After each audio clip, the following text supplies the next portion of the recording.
ഇങ്ങനെ ഇരിക്കുമ്പോൾ സാറിന് തോന്നുന്നത് ഏത് ഗോളാണ് ചെയ്യേണ്ടതെന്നാ ലൈഫില് ഈ 2026 what is the important goal? എനിക്കൊരു ബിസിനസ് ടാർഗറ്റ് ഹിറ്റ് ചെയ്യണം എന്നുള്ളതായിരിക്കും അടുത്ത ഫിനാൻഷ്യൽ ഇയർ. ഈ ഒരു ഫിനാൻഷ്യൽ ഇയറിന്റെ ഞാൻ ലാസ്റ്റ് ക്വാർട്ടറിലേക്ക് കടക്കാണ്. എനിക്ക് അടുത്ത ഫിനാൻഷ്യൽ ഇയറിലേക്ക് ഒരു സ്പെസിഫിക് ഗോൾ സെറ്റ് ചെയ്തിട്ട് ആ ഗോൾ എനിക്ക് ഹിറ്റ് ചെയ്യണം എന്നുള്ളതായിരിക്കും എൻ്റെ ബേസിക്കലി എൻ്റെ ഒരു ഗോൾ.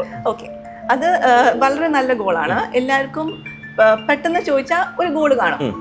പക്ഷെ നമ്മളൊരു ഗോൾ സെറ്റിംഗ് എക്സസൈസിൽ കൂടെ പോയാൽ you will realise that every area of our life നമുക്ക് ഗോൾ സെറ്റ് ചെയ്യേണ്ടി വരും. സാറിന് ഒരു എക്സാമ്പിൾ ആയിട്ട് ഞാൻ എടുക്കുവാണ് കേട്ടോ. സാർ ഇപ്പൊ പറയുന്ന ഒരു ബിസിനസ് ഗോൾ ആണ്.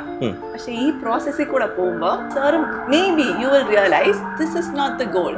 There is something else that I need to work on. Okay.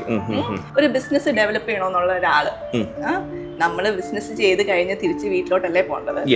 ആ വീട്ടിലെ സിറ്റുവേഷൻ ശരിയല്ല, എന്റെ പാർട്ട്ണറുമായിട്ടുള്ള എന്റെ റിലേഷൻഷിപ്പ് ശരിയല്ല, പിള്ളേർക്ക് ഫുൾ കംപ്ലൈന്റ് ആണ്, അച്ഛൻ അമ്മ ഞങ്ങളുടെ കൂടെ ടൈം സ്പെൻഡ് ചെയ്യുന്നില്ല. ഇങ്ങനെ ഒരു സ്ട്രെസ്ഫുൾ സിറ്റുവേഷനിൽ ചെന്ന് വീട്ടിലിരിക്കുമ്പോൾ അങ്ങനെ ഇരിക്കുന്നയാള് ബിസിനസ്സിലാണോ ഫോക്കസ് ചെയ്യേണ്ടത്, ഇവിടെ വീട്ടിലാണോ? Right question. ഇതേ സാധനം എൻ്റെ പേഴ്സണൽ ലൈഫിൽ ഞാൻ പറയുകയാണെങ്കിൽ ബിസിനസ് ഗോളിനകത്ത് എന്നെ സ്ട്രഗിൾ ചെയ്യുന്ന, എന്നെ പുൾ ബാക്ക് ചെയ്യുന്ന ഒരു സാധനം എന്താണെന്ന് വെച്ചിട്ടുണ്ടെങ്കിൽ എൻ്റെ ഹെൽത്ത് ഗോൾസ് ആയിരിക്കും. എനിക്ക് എപ്പോഴും എനർജി കൺസിസ്റ്റന്റ് ആയിട്ട് നിർത്താൻ പറ്റുന്നില്ല. എനിക്ക് പല ഹെൽത്ത് ഇഷ്യൂസ് വരുന്നു, ഇടയ്ക്കിടയ്ക്ക് പല അസുഖങ്ങൾ വരുന്നു. അപ്പോൾ എന്താ എനിക്ക് ബിസിനസ്സിൽ ഫോക്കസ് ചെയ്യാൻ പറ്റുന്നില്ല. സോ ഞാൻ ആദ്യം ഫിക്സ് ചെയ്യേണ്ടത് ചിലപ്പോൾ എൻ്റെ ഹെൽത്ത് ഗോളിലായിരിക്കും. ഹെൽത്ത് ഗോള് ഫിക്സ് ആവുമ്പോൾ ഓട്ടോമാറ്റിക്കലി വരും. ഈ ഫാമിലി പ്രശ്നമുള്ള ആളുടെ കാര്യം എടുക്കും, ഇവിടെ ഒന്ന് സോൾവ് ആയാ ഉണ്ടല്ലോ ബാക്കി എല്ലാ ഏരിയയും സോൾവ് ആവും. പക്ഷെ എല്ലാവരും ബിസിനസ്, പൈസ അതിന്റെ പുറകെ പോകുന്നു. നമ്മൾ തിരിച്ച് വീട്ടിലെത്തുമ്പോ സമാധാനം വേണ്ടേ? കംപ്ലൈൻ, എനിക്ക് സ്ട്രെസ് ആണ്, എനിക്ക് പീസ് ഓഫ് മൈൻഡ് ഇല്ല, ഹാപ്പിനെസ് ഇല്ല. ഹാപ്പിനെസ് എവിടെയാണോ നിങ്ങൾക്ക് കിട്ടുന്നത് അവിടെ what are you doing to improve that? ഇത് പലപ്പോഴും എല്ലാവർക്കും വരുന്നൊരു കോമൺ പ്രോബ്ലം ആണ്. We set the wrong goal and chase the wrong goal.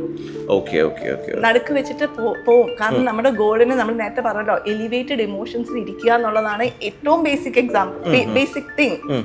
അതിനെ സപ്പോർട്ടീവ് ആയിട്ടുള്ള എന്ത് കാര്യമാണ് നമ്മൾ ചെയ്യുന്നത് ഇല്ലേ? ഇപ്പൊ വീട്ടിൽ നിന്ന് നമ്മൾ വഴക്കിട്ട് സ്ട്രഗിൾ ചെയ്ത് പിള്ളേരെയും ചീത്ത വിളിച്ച് പുറത്തിറങ്ങി പോവുകയാണെങ്കിൽ നമ്മളുടെ ഡേ കഴിഞ്ഞു വന്ന് എത്രത്തോളം ഫോക്കസ് ഇടണോന്ന് വെച്ചാൽ തന്നെ നമുക്ക് അത്രയും ഫോക്കസ്ഡ് എഫേർട്ട് ഇട്ട് ആക്ഷൻ എടുക്കാൻ പറ്റില്ല. അതാ പലപ്പോഴും people set the wrong goals.